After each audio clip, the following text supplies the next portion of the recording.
What's up, Eugene? You're listening to the Eugene Morning Hustle podcast brought to you by the Eugene Area Chamber of Commerce. We're your hosts, Brandon Miller and Ivan Torres, and like us, we know you'd like to know what's going on in your city, socially, economically, civically, and culturally. From events to guest interviews and professional and personal development tips, each week we bring you stories of local business owners, advocates, leaders, and everyday Eugenians sharing how they've strengthened their roots to reach a little deeper in our community and how you can too.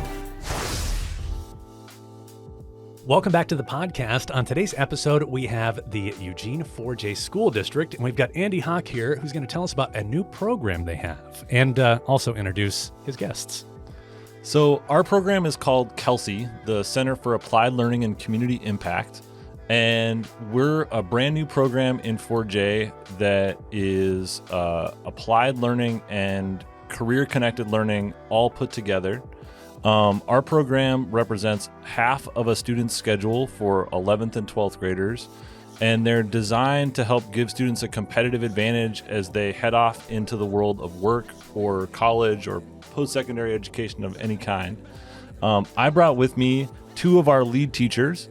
Waylon Neas is the lead teacher for Future Build, the construction program, and Kate Doyle is the lead teacher for Creative Current, our design studio, and I'll let them tell you a little bit more about their programs. Yeah, so Creative Current, this is in its pilot year, so we just started this program.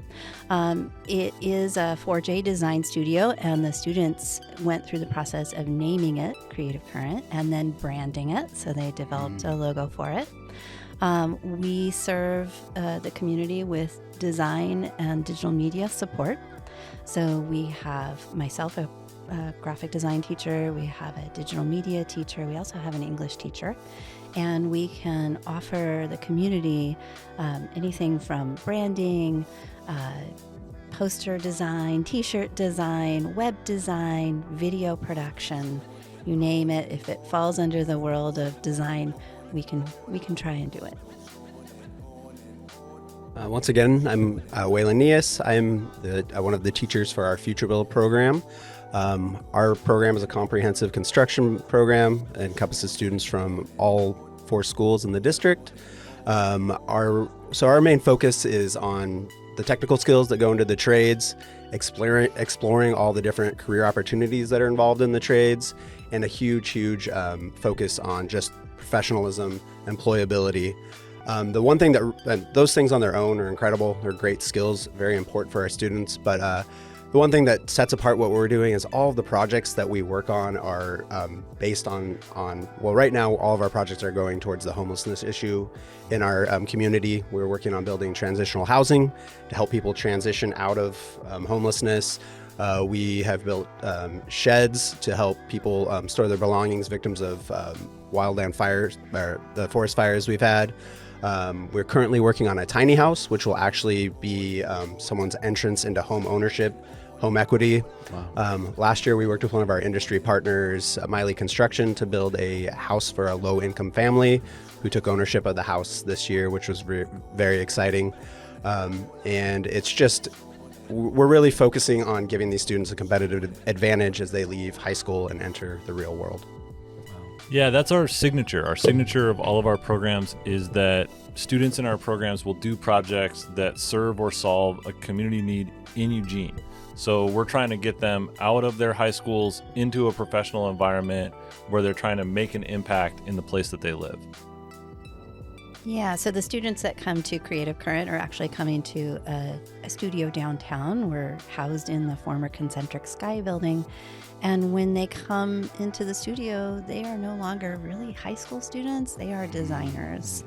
And so we just finished up doing a branding project and some print and materials and design work for Lucky Paws, which is a local animal rescue organization. We're also working on some video projects for 4J Love Food Not Waste program. So we're here to serve the community, whether that's a community organization, a nonprofit organization in Eugene or within the 4J school district. Now, you mentioned a couple of different positions. Do they all get the opportunity to try every single one, or do they kind of decide to pick which ones they want to kind of touch on? Yeah, so students come into our program and we make sure that they leave the program having tried out graphic design, making a video, whatever it is that that we have going on in the studio. But then if they find that they're really tuned into one aspect, let's say they're really interested in video, then as the work comes in, we'll assign them to a video project. And so they're allowed to kind of specialize or narrow down their focus as well. So obviously there's a myriad of trades in the construction industry, and so we really try to give them a taste of each one. But yeah, then the students start to match their skills or their interests. For example, if someone's very meticulous and detail-minded, they're going to want to do like the finished carpentry on our projects. We have other students who like just to see a lot of progress happen at one time, so they'll take on the framing or stuff where you see a lot of progress at once. Students that want to go into the electrical trades or plumbers, when we have that type of guest at our school or on our project, we let those students work alongside them more extensively, and just really try to give them a broad taste, and then start tailoring it down to what's going to be a really good fit for them to be happy and successful. How do you find your partners, your guests that are coming on, and your projects? Well, one of the things we're doing always is turning outward to the community, finding out what the community need is. And so that is how that's a process we're currently going through, is holding listening sessions, inviting community members to come in and talk about what they want to see change in their community.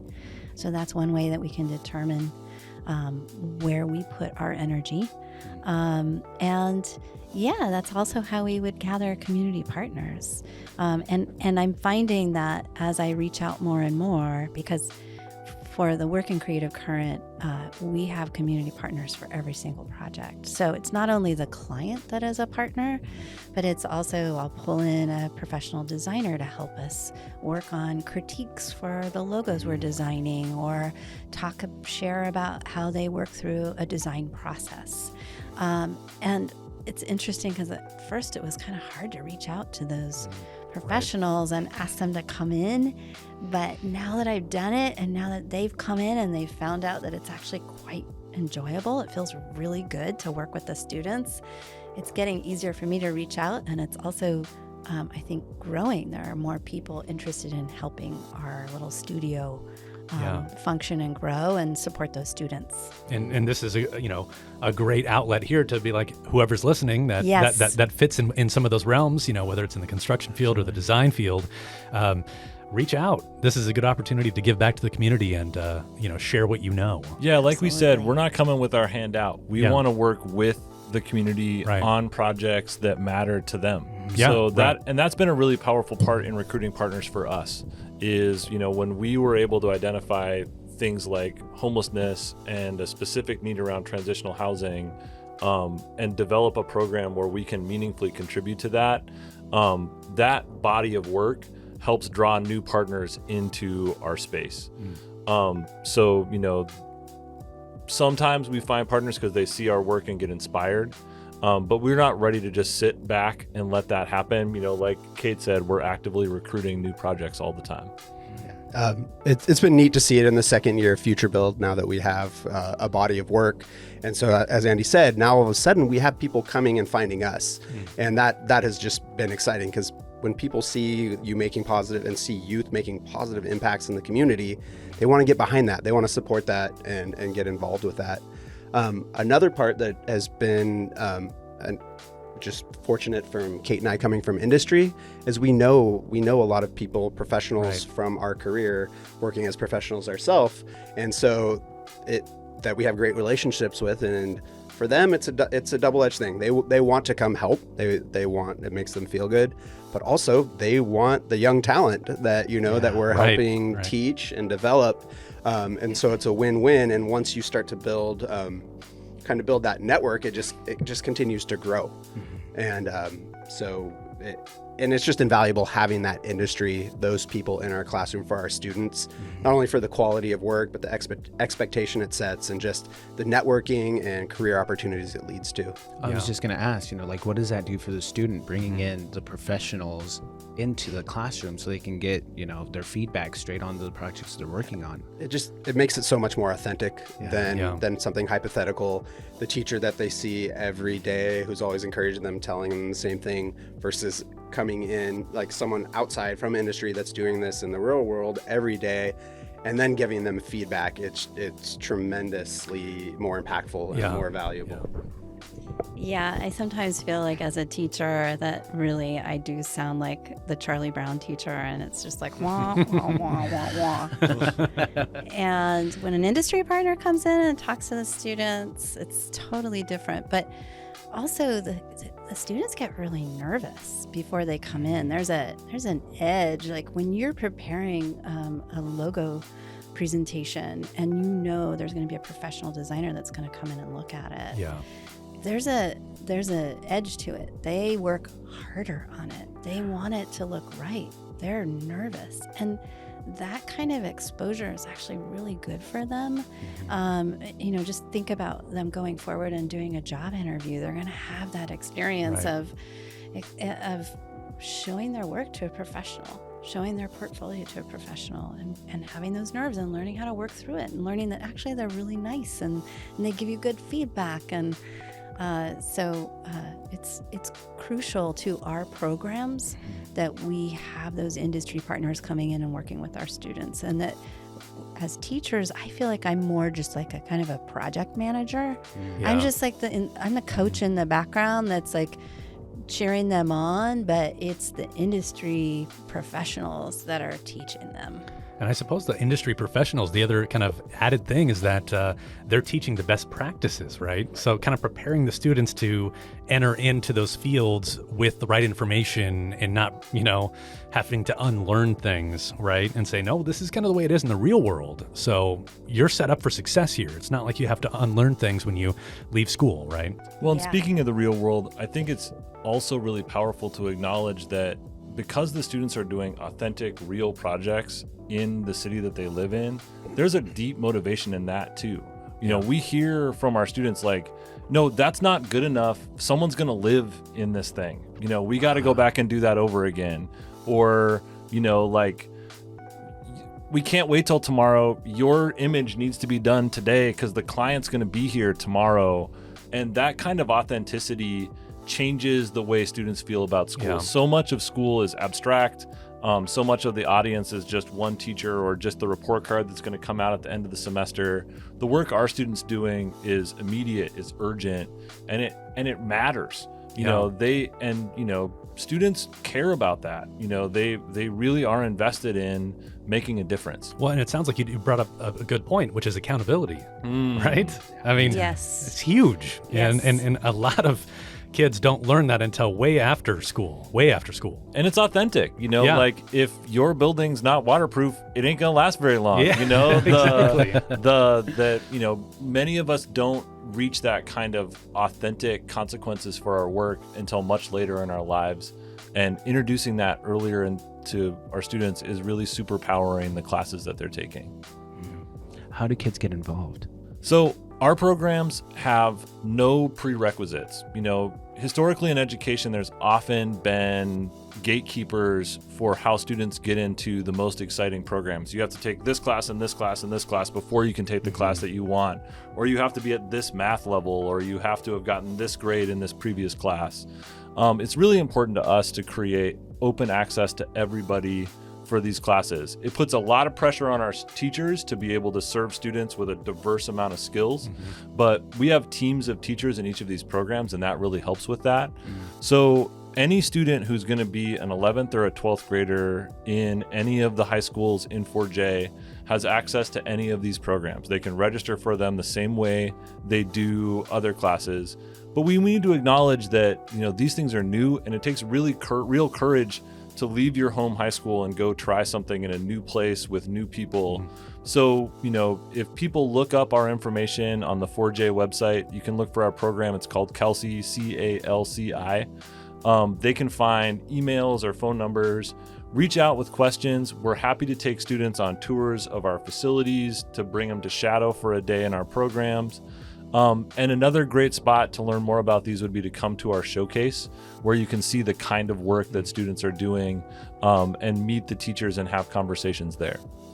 Yeah, and if they have questions, they can also go to their counselors at their own home high schools, or the administrators. That all the counselors and administrators know about our programs and can help them get into those programs as well. It's so important to talk about that partnership. We get support from all throughout the school district. CALCI is not a school on its own. Our students come from and go back to their home high schools. And, we want to be a thing that adds value to the whole school district. Our students come, they get powered up with a bunch of new skills, a bunch of new enthusiasm, and they take it back and graduate from South and North and Sheldon and Churchill. I love that. Sounds like you're making it very accessible to students throughout the whole community, right? And building in networking, right? Right. I mean, who knows what's going to happen 5 years down the road and say, yeah, remember when we were, you were at this high school, I was at this high school, we worked on this project together. Now we're hiring each other, It's been incredible to watch that happen just organically through our programs. Just as in the real world, all of a sudden you get out there, you're exposed to so many different people from different areas. And we've been watching that happen over the last 2 years in Future Build, just seeing these kids from different high schools build these strong friendships and then stay in touch, through the summer and into their, if they're juniors, into their senior year. And that's been really exciting to see from the teacher side of it. Yeah. I don't want to wax philosophical too much, but often in our society we talk about the trouble with division that we're experiencing in our country. And if I think about that, many of us learned that in our high school experience. We were rivals with the school on the other side of town. Yeah, right. We had no idea why, but they were on the other side of town, that's right. and not our side of town, Yeah. and we hated them.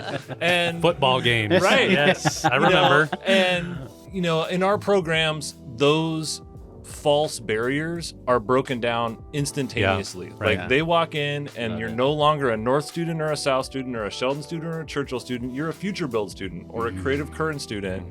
And, they experience the difference up close and personal and in collaboration. And suddenly those things just dissolve.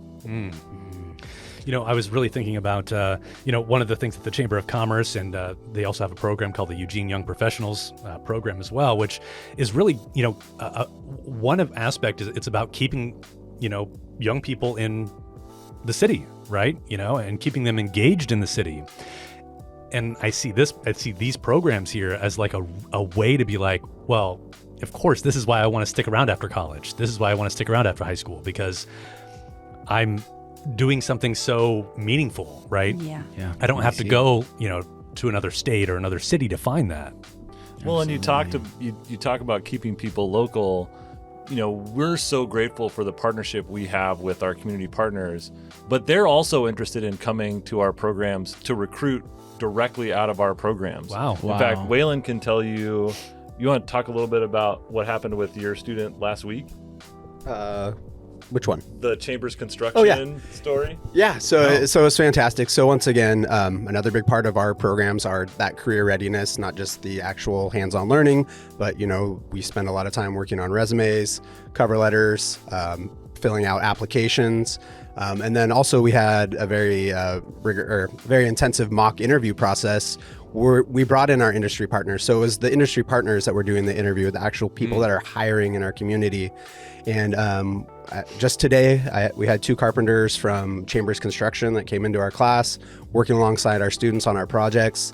One of them also happened to be a mock interviewer for us. And so I hadn't seen him since the mock interview, saw him yesterday. They also came into the class with our other cohort of students. And I just asked him, how'd the mock interviews go? And he's like, they were great. He's like, I actually offered positions to each one of the students except for one. They weren't, construction wasn't their thing, but I told that person I'd be happy to help them, get into their thing. But it was so fantastic. And then once again, you could see the students after the mock interviews just wanting to get that feedback, to see how they did, to see what these professionals had said about them. And even if it doesn't lead into something right now, they had that interaction And once again, it's that network. So maybe they're a junior this year, they're not quite ready. Next year after graduation, hey, I can call Mark Harrington from Chambers. They saw me, and then Mark can be like, oh, I remember you. You did great in this interview, and it just creates these amazing opportunities. That's amazing. That's amazing. So how do you find community partners in your projects? That's a great question, because we're really working right now hard to do, I think what we could all say is turning outward and hosting listening sessions with the community, and really hoping to find projects in the community that serve actual deep need. Because we feel like the engagement for our students, for our industry partners, for ourselves is going to be elevated if we are actually serving a real true need. And that's part of certainly what Future Build is doing. They're doing a lot of transitional housing units and serving a need to help people find homes. So that is our primary goal, is to learn through serving, and then hopefully find the industry partners that are interested in supporting that process. And being in our second year, so that we actually have, a body of work, that is actually just, we have been cold called by people that have seen the work that we've done in the community. That we had a retired architect, Stephen Wright. He had seen an article in the Register Guard after the family was able to take over the low income house we built last year. He cold called us because he just wants to be a part of it. Reach out. What can I do to help your program? I care about my community. I saw what you guys are doing. This is awesome. What can I do? He ended up helping draw a set of modifying a set of blueprints from one of our transitional shelters to make a smaller shed project. And then he also came into our class, talked about his career, gave a lesson on reading blueprints, then participated in the mock interviews. And it was just from people in the community seeing stuff that mattered and wanting to be a part of it. And I think that's the important thing to distinguish here. Like, we're not just coming to the community with our hand out saying, come do for us. We really want to create partnerships where our students are meaningfully engaging in work with community partners. Right next to them, working on the projects that are important to both of us. And I think that really helps us recruit the right community partners to run with. But, this kind of work has momentum. And, fortunately, we live in a community like Eugene where people are very community oriented, very service oriented. And so we're going to keep reaching out and turning outward to try to create spaces to start those conversations. But like Waylon said, the more work we do, the more work comes to us. And that's a really great signal to us that we're doing the right kind of work. Absolutely. Right. I think that's fantastic. We were in a previous episode, we had Henry Fields on, who's the Oregon Employment Office, and we were talking about, well, how do people learn if they want to get interested in a particular career field? It's like difficult, right? Do they go job shadow somebody? And he's like, the interesting thing about Eugene is that everybody's pretty open. If you just kind of reach out and say, hey, I want to learn a little bit about construction or design or something like that, people are willing to take you under their wing a little bit and say, yeah, I'm just happy you're taking an interest, So it sounds like this has the same kind of momentum, right? And the fact that this is helping the community, right? You're taking on projects that are improving the lives of people in our community is a lot more than what I did when I was in school, which is build a birdhouse. You know who saw that? My mom. That was it. So, and we want to be one of those organizations too. We want to be a good community member. We want to be a good neighbor. So, if you're listening to this podcast and you have a community project that could use the hands and talents of a bunch of young people in our community, let us know. Maybe we can find a way for one of our programs to work with you. Yeah, we'll throw some contact info in the show notes so everyone knows where to go and all that. For sure. So speaking of all that, how can parents get involved or get their student interested in these sort of things? And what resources could they seek out and be like, well, I think my kid's interested in that kind of stuff, but I don't know how to go about doing that. Well, they can certainly find information about CALCI on the 4J website. I also want to say that, and probably Andy can speak to this more, that we are expanding our programs. So we are adding 2 new programs next year, and I imagine we'll continue to expand after that based on what we find as far as community need. So it's not just Future Build and Creative Current that students can access. Andy, do you want to speak more to that? Yeah, sure. I do want to add to the part about parents. We've talked a lot in this podcast about the courage it takes to do something like this. These programs aren't easy. They are exciting, they are engaging, but many of the students who come to our programs are already almost to the point where they can graduate. They almost have all the credits that they need. And often our programs are asking them to do more than they need to graduate. And so that nudge parents can give to say like, hey, I really think this might help give you an advantage going out of here, can be super powerful to help them have the courage or have the perseverance to stick with something that is this challenging. But like Kate said, we have 2 new super exciting programs that we're going to pilot next year. They're in their design phase right now. The first of them is an education pathway. So, we have a lot of really skilled teachers in 4J and a lot of students who want to learn about educational leadership and maybe think they might imagine themselves in the front of a classroom someday. So that program is going to be called Empower Ed. And it's going to give students an opportunity to learn about what it means to be a teacher and intern in 4J classrooms. And that program is going to have a specific focus on helping students who have been historically marginalized be more successful in school. So it's going to be centered around this question: why do some students historically do well in school and some students don't? And what can we do to raise the level for all students? Our other new program is called Humanitech, and it's going to be a humanitarian engineering program. So that's a program that's going to be designed around using engineering and manufacturing skills to serve human needs in the world. Some of the projects they're talking about are really exciting. They're talking about doing adaptive technology projects. So taking things like toys or small cars that young people might use and then adapting them so they're accessible for students who experience physical disabilities. And then their other projects are going to be built around a program that gets the students licensed to be drone pilots. There's many applications for drones that are exciting and new in forestry and forest firefighting, in urban planning and things like that, and construction. Oh yeah. And so we're going to try to partner with organizations to get students into that super exciting and growing career area. Are you looking for teachers? Well, I for those 2 programs we aren't. We are super fortunate to have 2 teachers each who are designing those programs from scratch. And that come from inside of the 4J school district. I can't say enough about the courage and work that the teachers are doing to develop these programs. The teachers we're recruiting to do this work are highly successful teachers who have really robust programs at their home high schools.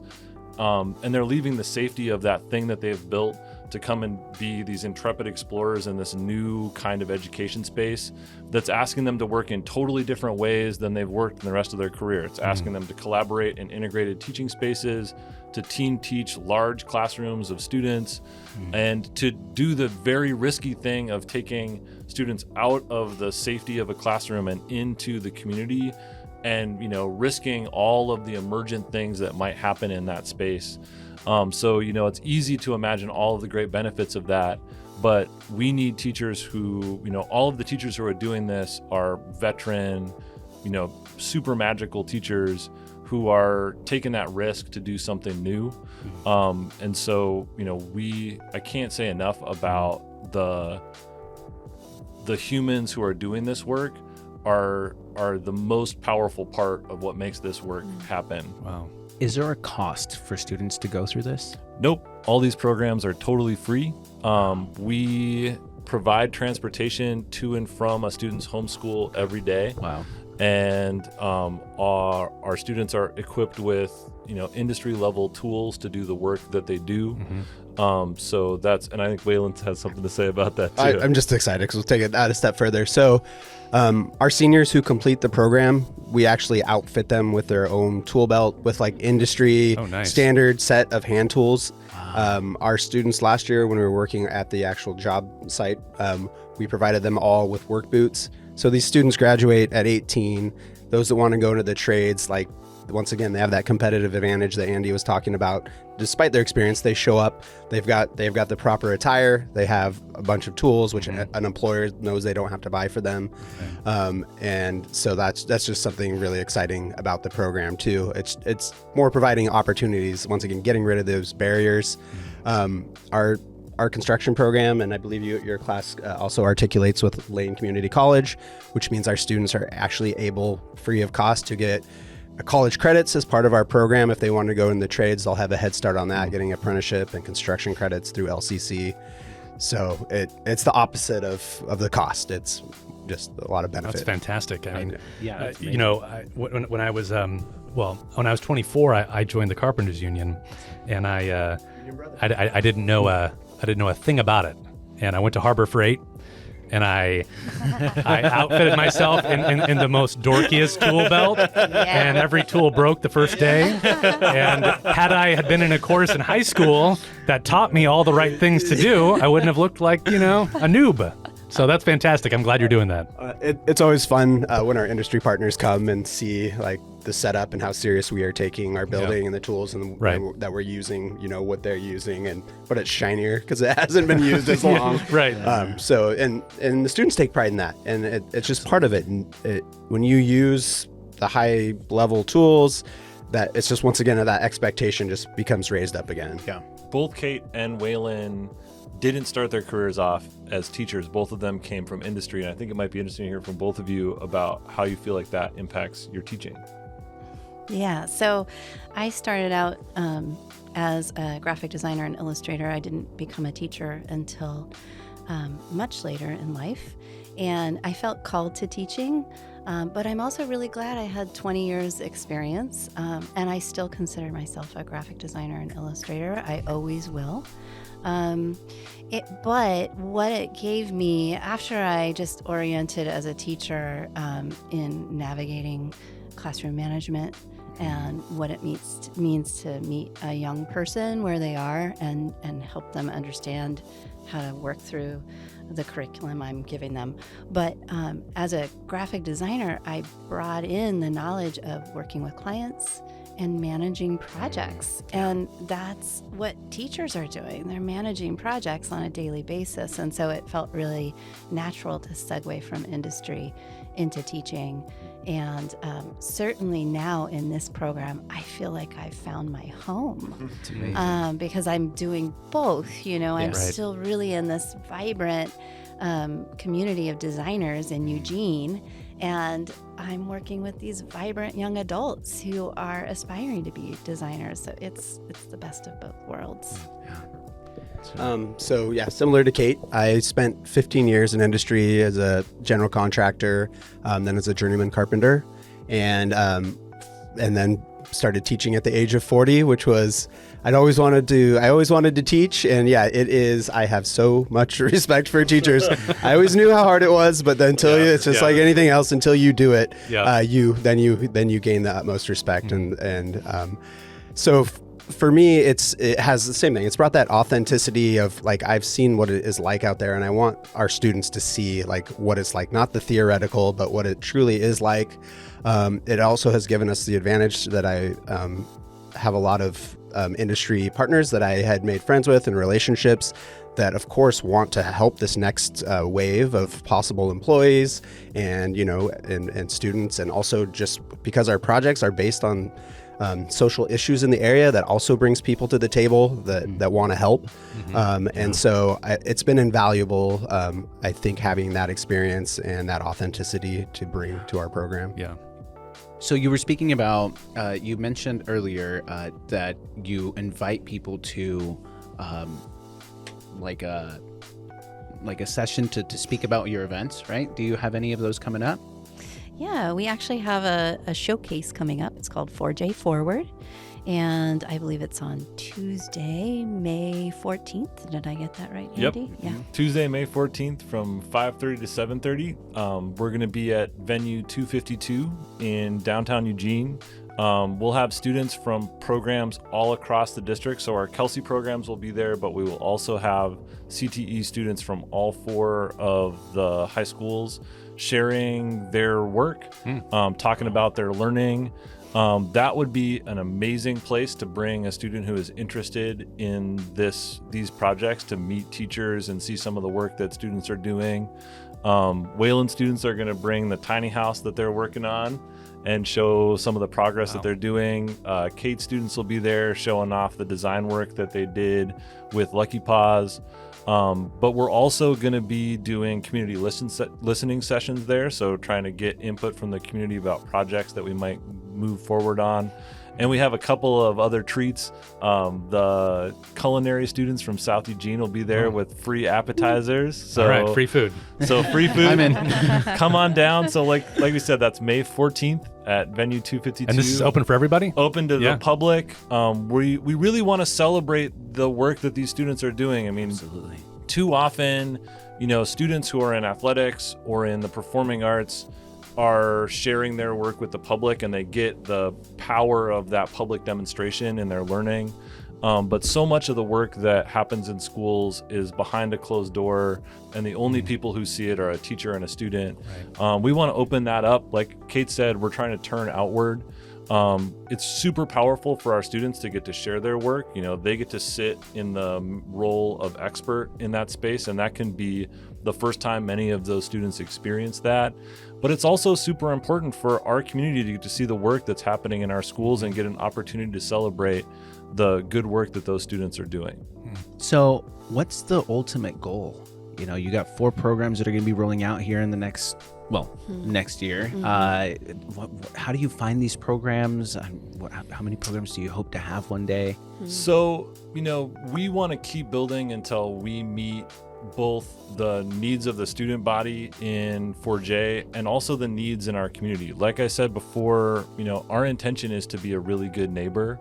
And I think, we will measure our success both on the impact that we have on students in terms of helping them get into careers and helping them get into post-secondary programs.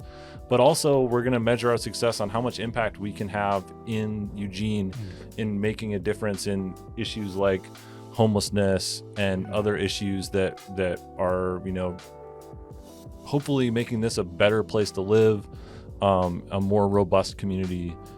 So, the sky's the limit. Right now, like I said, our program is for 11th and 12th graders. I think we want to try to grow it so that any one of those students who is an 11th or 12th grader who wants to be a part of this can be a part of this.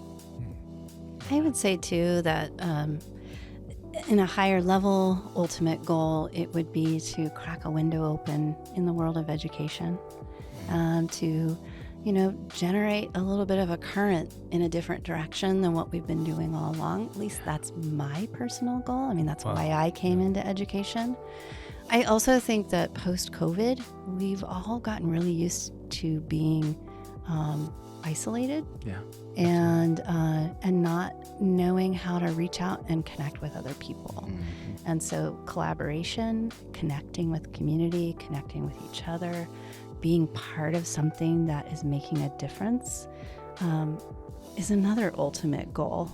It's the overarching goal, regardless of how many programs we start. It's getting people to connect with each other and learn together and learn how to collaborate.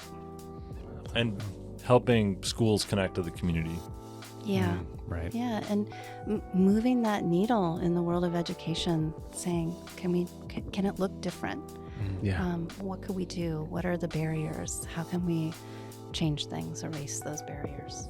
And just help serve those students who want to learn differently or thrive differently. And there are so many career areas or career technical education areas that students could be successful in. And just seeing how impactful it's been with it being so comprehensive, with having students for that amount of time each day and for the year, and knowing what that could look like in different content areas. I just, I like Andy said, I think the sky is the limit as far as like my dreams, and if we can keep this momentum going forward, I think there could be a lot of progress made that way. I think Waylon brings a really great point. We want to create venues for different kinds of students to be stars. The students who thrive in Waylon's program many of them have not had that experience at their home high schools. Many of them, have run into educational challenges along the way. But they come to Future Build and, their way of being is really celebrated, and they get to express that in a whole new and powerful way. Students in Creative Current talk about the same thing, that, school was boring or uninspiring, and now I can't wait to come to school every day.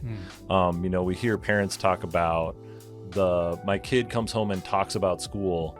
And anybody in the audience who's a parent has tried to have that. Yeah. How was school today? Fine. I think that that's pretty good evidence for us that there's opportunity here. Alrighty, everybody. So we're to the part of the show where we get to know our guests a little bit better. So, you guys ready? Sure. Lay it on us. All right. Whoever wants to answer first, and then we'll just go down the list. All right. Okay. When you're not working, what is your favorite pastime? Skiing. I'll be out on the McKenzie River tomorrow with my daughter in my drift boat. I'm playing a disc golf tournament tomorrow. All right. Hey, awesome. If you had to have one school lunch item for the rest of your life, which one would it be? I'm going back to elementary school with the Salisbury steak. Chocolate milk. Mashed potatoes and turkey gravy. They used to give cheese zombies at the one that I went to, and I would go back to that. I don't know. It's just bread and cheese. It was awesome. All right. So what's the first career that you dreamed of as a kid? So I wanted to be an artist, a painter. I was going to be an astronomer. I wanted to be an actor in Hollywood. Right. Oh. Did you chase any of those? Yes. Yes, you absolutely did. Course, absolutely yes. you did. Mine became more of a hobby. Okay. Yeah, I have a degree in theater. I graduated as the valedictorian from Cornish College of the Arts in 2004 and had a brief theater career. And that was my entrance into teaching. I was a theater teacher for a while. Very cool. What's one thing about you that surprises people? Well, mine, I guess mine is I do a pretty good job of not completely coming across as an only child, even though I am. It surprises people a lot of times. Oh, that's funny because mine's the opposite of that. The thing that surprises everybody about me is that I have a twin brother. I'm from this family of crazy twins. I have a twin brother. My mom's a twin.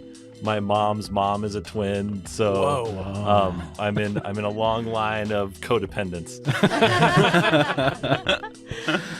I don't know. This one's a hard one for me. I think I'm tougher than I look. Oh, yeah. I like that. Can confirm. So I've got a question that I like to ask everybody because this is such an important question for everybody listening, which is, what's a hidden gem in Eugene that you love that you would recommend to somebody? It could be a restaurant, it could be a store, it could be a park, it could be anything in this city that you'd be like, this is a hidden gem, I love it, and you got to check it out. What is that place? I don't know if it's hidden so much anymore. I saw a lot of traffic on it during the pandemic, but my favorite place in Eugene is the Amazon Headwaters Trail. It starts on Martin Street and goes up to the Cascade Raptor Center. It's just an incredible trail. Mine will have to be, I love food. So every time my wife and I have a special dinner planned or date, we always want to go somewhere new. We always end up back at the Black Wolf Supper Club. It's always good. Never disappoints. Yes, yeah, that's good. Yeah. Like I said before, I'm a disc golfer, and I think that's a sport that everybody should try. It's free once you have a little bit of equipment. And in Eugene, we're really lucky to have a course called Stewart Pond that is free and open to the public. That anybody can try out, and I would really recommend they give that a shot. Awesome. Okay. Well, that's all we have for the rapid fire questions, but Our last question that we have is basically for you guys. So if there's a message that you have for our listeners to take away from this episode, given all of the amazing stuff we've talked about, what's a message that you have for our community that you want to share with our listeners? I'd say my message is that teenagers can do a lot more than you think they can. We feel really lucky in our work to get to spend a lot of time with young folks, and you listen to messages you hear in the media about they're addicted to their phones and and things like that. The generation of young people who's coming up in the United States are deeply compassionate, deeply urgent about trying to make change in their world, and there's a lot of talent coming up the pipe, and given the opportunity to express that, we see them do amazing things every day. So that would be my message to the community, like, give a teenager a chance, yo. Yeah, I love you that. You stole my message, Andy. I was going to say the same thing. And also that education needs you all right now. Education needs parents. Education needs industry partners. We need all the help we can get right now. And we welcome it all. Don't be afraid. Yeah. Even though I know some people some people have been traumatized by education settings and education environments, but we want you to come back and be involved with us and help us in raising up this generation to be active, engaged community members. Yeah, just being involved in education, working with these students, and especially working on these projects that CALCI takes on and that we work on, it creates so much positivity and hope, where I see so many people right now. I mean, just our country is very divided, just honestly, and there's so many people that have lost hope or just can't see these small positive wins. And so I just really ask the community to see some of these amazing things that are happening, especially with this next, group of young people that are coming through, and encourage them, celebrate them, and just know that there is hope and positive stuff happening out there. Come be a part of our projects. There's hope for you too. Ooh, love that. Love that. Awesome. Well, hey, thank you guys so much for being here. All right. Yeah, thanks so much. Thank you. Thank you. This episode of the Eugene Morning Hustle podcast was brought to you by the Eugene Area Chamber of Commerce and sponsored by Ivan Torres of Business Block Studios and Brandon Miller Voiceover. Don't forget to subscribe to our channel where you get your podcasts, and follow us on Instagram, Facebook, and LinkedIn to stay in the know. If you have any questions, topics, or guests you'd like us to dive into, send us a voice message on the Eugene Chamber Instagram page, and we'll feature you and your question on a future episode. Or shoot us an email at podcast@eugenechamber.com. Till next time, Eugene.